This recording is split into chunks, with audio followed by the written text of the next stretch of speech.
ज्ञान गुण भक्ति संगमो श्री हनुमते नमो नमः। जय हनुमान संकट मोचन जय हनुमान। जय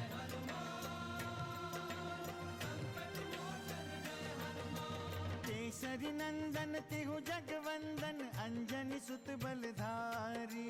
केसरी नंदन तिहु जगवंदन अंजनी सुत बलधारी। संकट मोचन नाम तुम्हारा, संकट मोचन नाम तुम्हारा, हर संकट पे भारी। जय हनुमान संकट मोचन जय हनुमान। जय हनुमान संकट मोचन जय हनुमान। संकट उसके निकट न आवे, ले जो शरण तुम्हारी। संकट उसके निकट न आवे, ले जो शरण तुम्हारी। संकट मोचन नाम तुम्हारा, संकट मोचन नाम तुम्हारा, हर संकट पे भारी। जय हनुमान संकट मोचन जय हनुमान। जय हनुमान संकट मोचन जय हनुमान। राक्षसों ने श्री हरि विष्णु के अवतार श्री राम की मृत्यु का आयोजन रचा था, उसे ही रोकने गया था देवी। समुद्र को पार करना कठिन है, किंतु असंभव तो नहीं। हम जिस अभियान के लिए निकले हैं उसे किसी भी स्थिति में पूर्ण करना होगा, जिसके लिए हमें साथ मिलजुल कर ही कोई उपाय ढूंढना होगा। जिनकी भुजाओं में संपूर्ण संसार पर विजय प्राप्त करने की शक्ति है, उन्हें कैसी चिंता। भले ही आपने मेरी बात नहीं मानी, किंतु आपको परामर्श देना मेरा कर्तव्य है। मंदोदरी, जो कहना चाहती हो स्पष्ट कहो। मैं आपसे निवेदन करना चाहती हूँ कि आप श्री राम से वैर भाव ना करें। यदि आपको विश्वास ना हो तो आप विभीषण से वार्ता कर सकते हैं। विभीषण श्री राम की शक्ति को भली भांति जानते हैं। मंदोदरी, तुम विभीषण जैसे अविवेकी से वार्ता करने का परामर्श दे रही हो मुझे? क्या तुम नहीं जानती कि संपूर्ण देवतागण हमारे चरणों की वंदना करते हैं? जब वो हमें कोई परामर्श नहीं दे सकते तो यह विभीषण कौन है? यदि मेरे परामर्श से आपके सम्मान को ठेस पहुंची है तो मैं क्षमा चाहती हूँ। मैं आपसे निवेदन करती हूँ कि आप देवी सीता को सम्मान सहित श्री राम के पास पहुंचा दें। इससे लंका के सम्मान की रक्षा तो होगी ही, साथ ही भविष्य के भयानक संकट भी टल जाएंगे।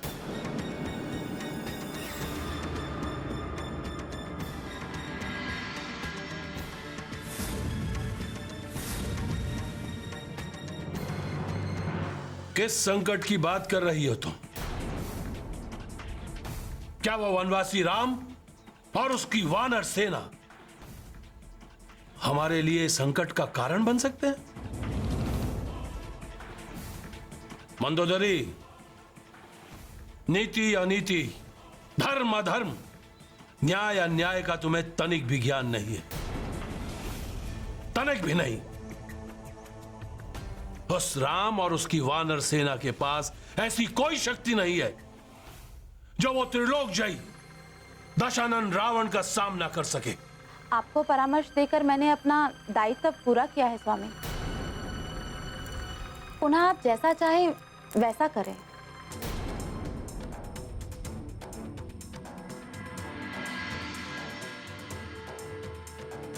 क्या यह संभव है कि एक राजभ्रष्ट कुमार,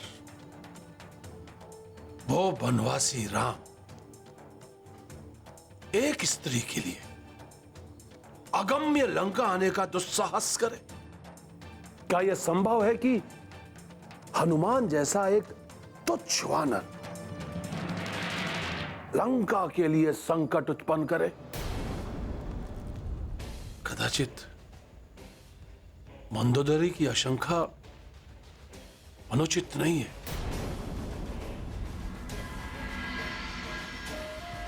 इससे पहले कि वो राम अपनी वानर सेना के साथ लंका आने का प्रयत्न करे, मैं कोई ना कोई उपाय करना होगा कोई ना कोई उपाय हमें।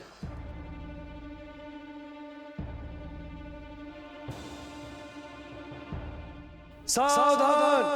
ब्रह्मा के वंशज, पुलस्त्य परपौत्र, विसर्गपुत्र, राक्षसपति रावण पधार रहे हैं।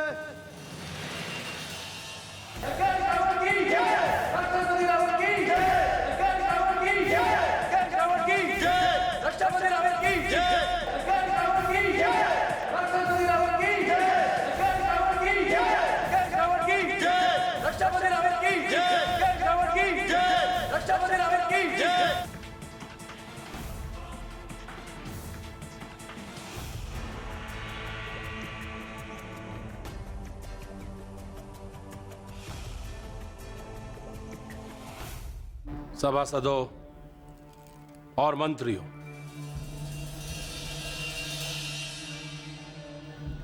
मैंने अपनी परिस्थिति गान करने के लिए यह सभा नहीं बुलवाई है। जैसा कि आप सभी जानते हैं कि संसार में 3 प्रकार के मनुष्य होते हैं, उत्तम, मध्यम और अधम। उत्तम मनुष्य वो होता है जो अपने हितैषियों से परामर्श करके कार्य करता है। जो अपने हितैषियों से परामर्श ना करे और कार्य कर ले, वो मध्यम कहलाता है।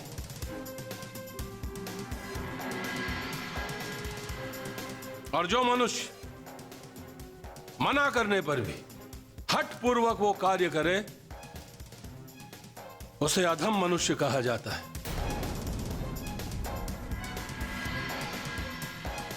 इस लोक सिद्ध नीति को ध्यान में रखते हुए मैंने आप सभी के परामर्श हेतु इस सभा का आयोजन किया है।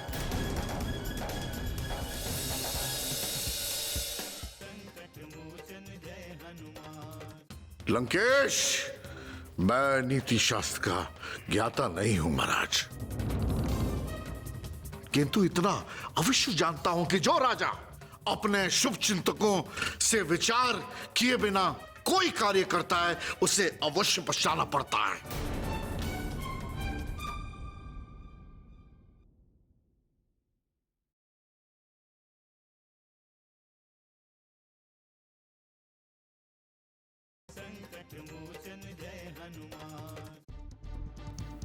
लंकेश, ये हमारे लिए बड़े सौभाग्य की बात है कि आज हम सभी इस मंत्रणा में उपस्थित हुए हैं और हम सभी आपके नीति युक्त कार्यों में सहयोगी हैं। सभासदों और मंत्रियों, हमने जो कुछ भी किया है उससे पूर्व हम आप सबसे सहमति लेना चाहते थे, परंतु ऐसा हो ना सका।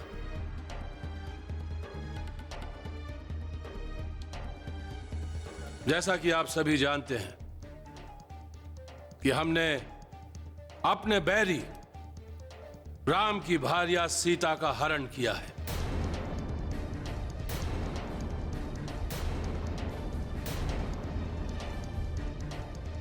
हमें राम से कोई भय नहीं है,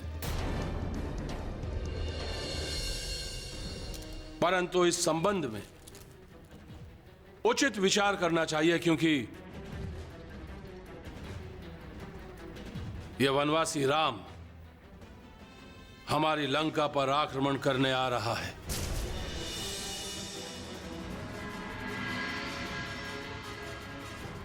यह राजभ्रष्ट वनवासी राम हमारी गौरव गरिमा को चुनौती देने आ रहा है। सप्तद्वीपों के स्वामी, त्रिलोक विजेता, दशानन, राक्षसेंद्र रावण को चुनौती देने आ रहा है यह वनवासी राम। हमें चुनौती देने आ रहा है।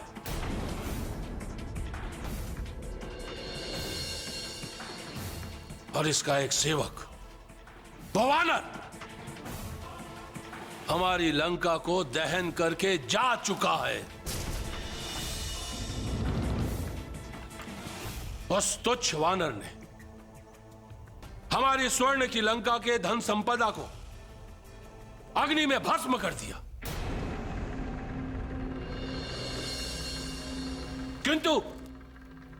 किंतु हमें धन संपदा की चिंता नहीं है।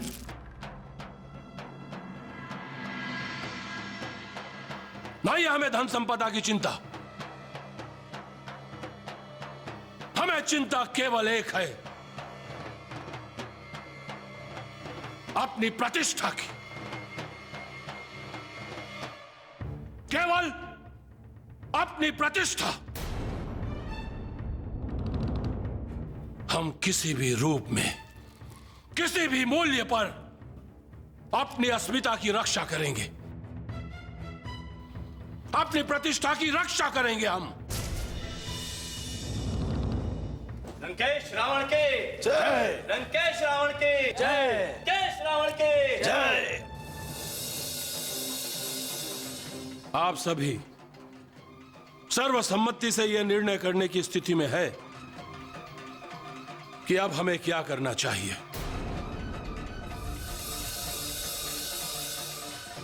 हम आप सभी से जानना चाहते हैं, राक्षसों के लिए और राक्षस संस्कृति के कल्याण के लिए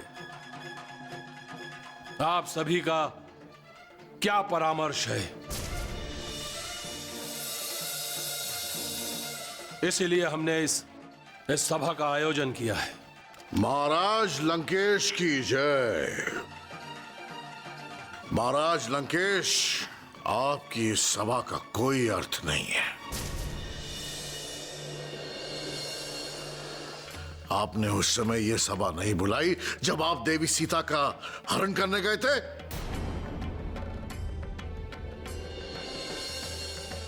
उस समय आपने हमसे कोई परामर्श नहीं किया।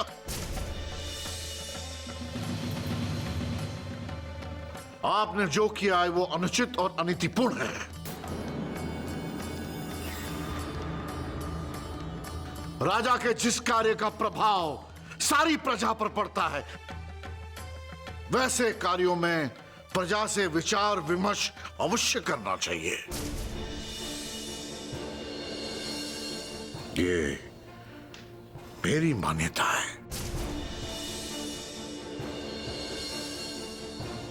लंकेश, मैं नीति शास्त्र का ज्ञाता नहीं हूं महाराज,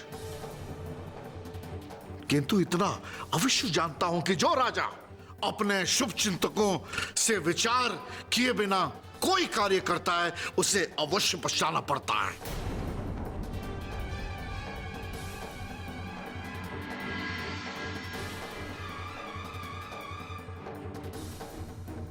क्षमा करें महाराज, आपने बिना सोचे जो निश्चित कार्य किया है वो निश्चित रूप से अनिश्चित कार्य है।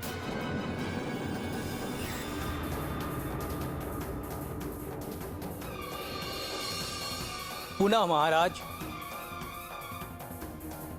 राम के बल और शौर्य वर्षों पूर्व आपने सिद्ध आश्रम में देख लिया था। राम ने पूरे सिद्धाश्रम से हमारे सैनिकों को मार भगाया था।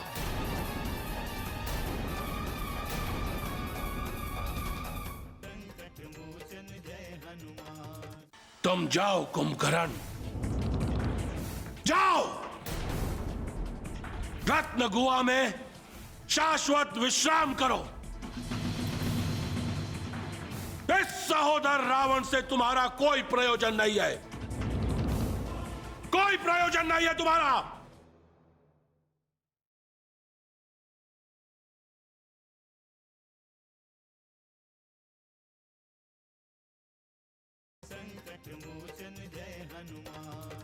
दंडकारण्य में भी राम ने पुनः हमारे सैनिकों का विनाश किया था।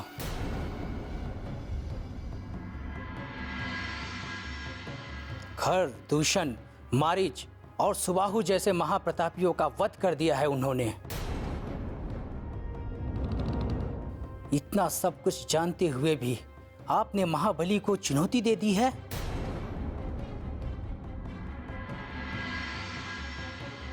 यदि भविष्य में लंका को इसका परिणाम भोगना पड़े तो इसके दोषी आप ही पाए जाएंगे महाराज, आप ही पाए जाएंगे। राजन, मैं अपने वंश, अपनी संस्कृति, अपने राक्षसों की प्रतिष्ठा के लिए अपने प्राणों की कभी चिंता नहीं की।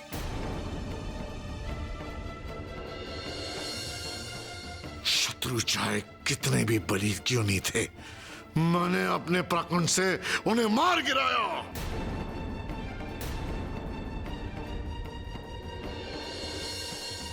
परंतु इस दुष्कार्य में हम आपका कोई सहयोग नहीं कर सकते।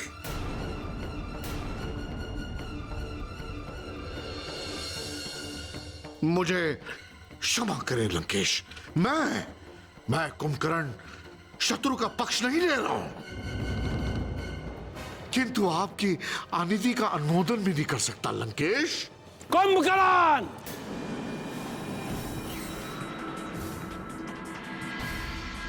हमें तुम्हारी कोई आवश्यकता नहीं है, कोई आवश्यकता नहीं है हमें तुम्हारी।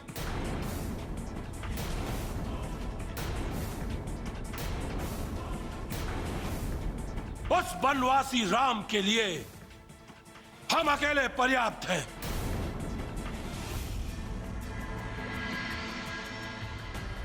संग्राम में छूटे हुए मेरे बाणों से वो वनवासी राम नहीं बच सकता।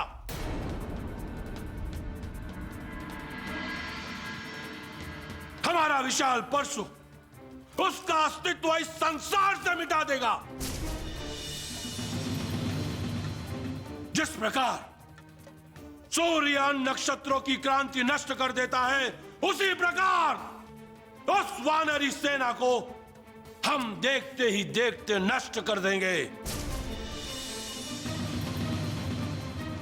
तुम जाओ कुंभकर्ण, जाओ रत्न गुहा में शाश्वत विश्राम करो। इस सहोदर रावण से तुम्हारा कोई प्रयोजन नहीं है, कोई प्रयोजन नहीं है तुम्हारा। ठीक है महाराज, यदि आप यही चाहते हैं तो मैं जा रहा हूं। मेरा प्रणाम स्वीकार करें, चलता हूं।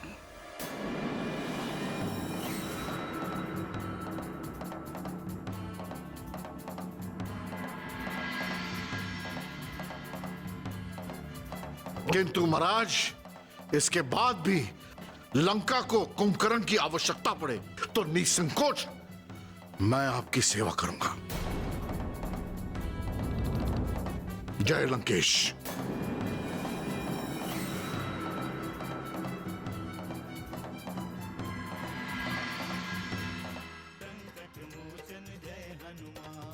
राम और उसके भ्राता के वध के बाद वानरों की सेना लंका की ओर आंख उठाकर भी नहीं देख पाएगी।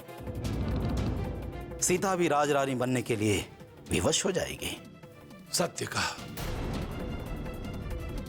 यदि हम उनका वध अभी कर दें तो भविष्य में होने वाला युद्ध टल सकता है।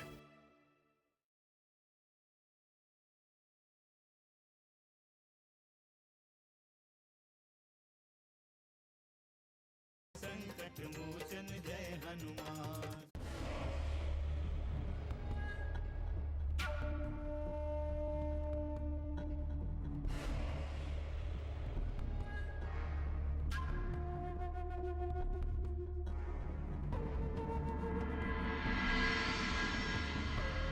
महाराज लंकेश की जय हो। महाराज, आप स्वयं इतने समर्थ हैं कि आपको किसी और की सहायता लेने की आवश्यकता नहीं है। यह तो हमारा सौभाग्य है कि हम आपके साथ हैं। हाँ लंकेश, हमारे पास अत्याधुनिक शस्त्रों से सज्जित सेना है, असंख्य सेना है।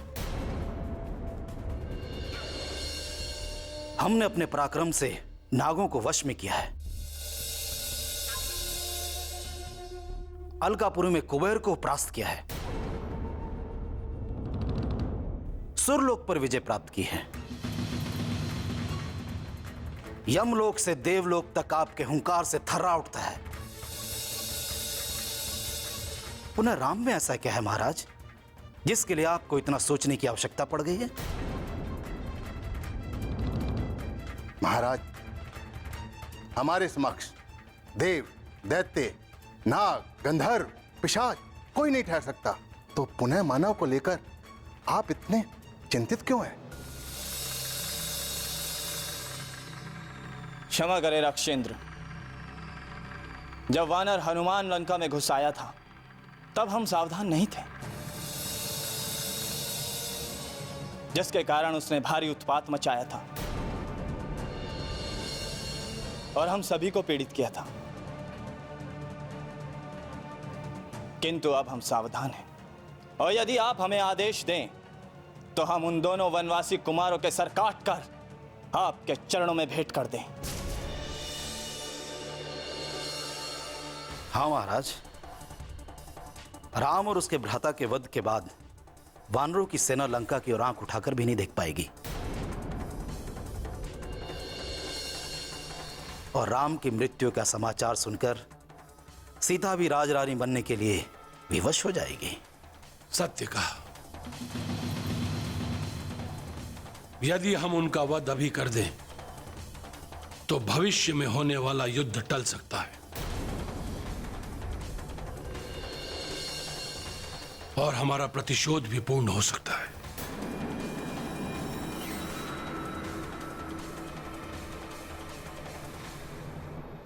मैंने देवी सीता को मुक्त करने का निवेदन किया था। महाराज लंकेश को मेरा निवेदन असह्य हुआ। शर्मा उन्होंने मुझे देशद्रोही कहा।